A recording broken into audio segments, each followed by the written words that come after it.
Hello! ఏంటి అప్పాజీ గారు మనం మనీ మేనిఫెస్టేషన్ గురించి బాగా హల్చల్ జరుగుతుంది. దీని గురించి కూడా మాకు కాస్త ఇప్పుడు వివరాలు. యాక్చువల్లీ మనం మార్కెట్లో ప్రాబ్లమ్స్ కానీ ఏదైనా ఫ్యామిలీలో 97% రీసెర్చ్ ప్రకారం అన్ని మనీ రిలేటెడే ఉన్నాయి. హ్మ్. అయితే అందుకోసమని మనీ ఎలా సంపాదించాలనేది ఒక పెద్ద బిజినెస్, మనీ మ్యాగ్నెట్ అని, మనీ వర్క్ షాప్ అని, ఈ లా ఆఫ్ అట్రాక్షన్ అని. యాక్చువల్లీ మనీ అనేది బై ప్రోడక్ట్. మనీ దానికి ఎవరు కూడా గోల్ పెట్టుకోకూడదు. మనం ఏ పని చేయాలో ఆ పనికి గోల్ పెట్టుకోవాలి. ఆ పని చేస్తే ఇప్పుడు నెల రోజులు పని చేస్తే జీతం కరెక్ట్ వస్తుంది. కరెక్ట్. అంటే జీతానికి గోల్ పెట్టుకోరు. ఎస్. మీకు అర్థమైందా? అది బై ప్రోడక్ట్. అయితే ఇప్పుడు వీళ్ళు చెప్పేది మీరు అన్నారు ఇంత వాటర్లో అంటే ఇప్పుడు మన బాడీలో పంచతత్వంతో బాడీ కుదిరింది. అంటే గాలి, నీరు, ఆకాశం, వాటర్ అవన్నీ మన బాడీలో ఉన్నాయి. ఇది మైక్రో. అట్లాగే మ్యాక్రో బయట కూడా ఉన్నాయి. ఈ రెండు కనెక్ట్ అయితే దాన్ని యోగి అంటారు. ఇప్పుడు ఇది మనం బాగా యాక్టివేట్ చేయగలిగితే మన బాడీలో ఉన్న వాటర్ని యాక్టివేట్ చేయగలిగితే మన నీటి మీద కూడా నడిచే అంత శక్తి వస్తుంది, అంత అవకాశం ఉంది. మన ఇప్పుడు మణిపుర చక్ర ఫైర్ ఉంది. ఆ ఫైర్ని యాక్టివేట్ చేయగలిగితే మీరు యజ్ఞంలో నుప్పుల్లో కూడా నడిచే శక్తి వస్తుంది. అది పీక్ అనమాట. అంటే మనిషి భగవంతుడు అయ్యే శక్తి ఉంది మనిషిలో, భగవంతుడు ఉన్నాడు పార్టికల్. అయితే ఇప్పుడు మీరు చెప్పింది ఏంటంటే గోల్ సెట్టింగ్లో లా ఆఫ్ అట్రాక్షన్ అని ఉంటుంది. ఇందాక ఏదైనా యూనివర్స్ మీకు సపోర్ట్ చేయకపోతే మీకు అది అవ్వదు. అందుకే కలిసి రావడం అంటారు. కలిసి రావడం అంటే మన తదాస్తు దేవతలు ఉన్నారు, మనం అనుకున్న దానికి అంటాం కదా సంధ్యా టైంలో. అట్లాగే వాళ్ళు గ్రీన్ సిగ్నల్ ఇవ్వందే మనం ముందుకెళ్ళదు. దానికి లా ఆఫ్ అట్రాక్షన్ అని ఒకటి ఉంది ఈ మధ్య. అంటే ఎప్పటి నుంచో ఉంది అది. సీక్రెట్ అనే ఒక మూవీ వచ్చింది, సీక్రెట్ అనే బుక్ ఒక మూవీ. దాంట్లో బాగా చూపించారు దాని గురించి. ఎవరైనా దాని గురించి మోర్ కావాలనుకునే వాళ్ళు ఆ బుక్ చూడండి, లేదంటే యూట్యూబ్లో కూడా దొరుకుతుంది.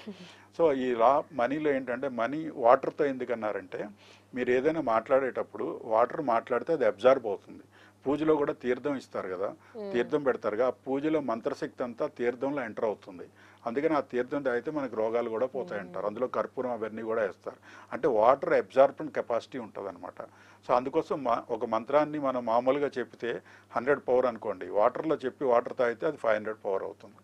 అందుకోసం వాటర్. ఇప్పుడు ఒకవేళ మంత్రం చెప్పే శక్తి లేదనుకోండి, కొంతమంది కాంపిటేటివ్ ఎగ్జామ్స్కి వెళ్ళే నా క్లయింట్స్ ఉంటారు.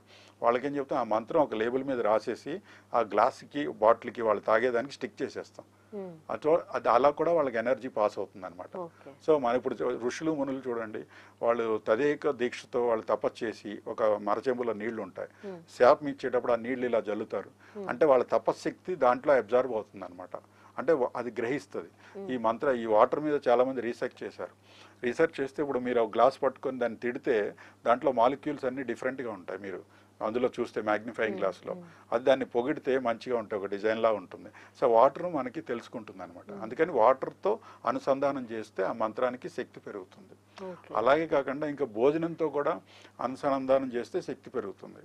ఎట్లా మీకు ఒక ఉదాహరణకి పూర్వకాలం ఏమనేవాళ్ళు అంటే, ఒకళ్ళు ఎవరైనా వేరే వాళ్ళ దాంట్లో వశీకరణం అయిపోయారంటే ఆమె ఏది పెట్టిందో అంటారు, లేదంటే మాంసంలో ఏదైనా పెట్టిందేమో అని మనం విని ఉంటాం చిన్నప్పుడు.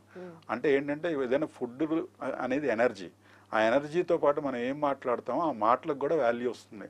అందుకని కలిసి భోంచేసేటప్పుడు గొడవ పడకూడదు, ప్లెజెంట్గా మాట్లాడుకోవాలి. లేదంటే మనకేం సంబంధం లేని ఏ కామెడీయో సినిమాలో వేరే మాట్లాడుకోవాలి. అవి మనసుకు తీసుకొని మన టార్గెట్స్ అది మాట్లాడుకోకూడదు.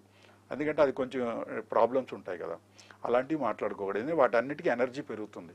మనం ఒక మాట అంటూ తిన్నామంటే ఆ మాటకి వాల్యూ పెరుగుతుంది. అది అందుకని ఇప్పుడు వాటర్తో కానీ అది అంటారు.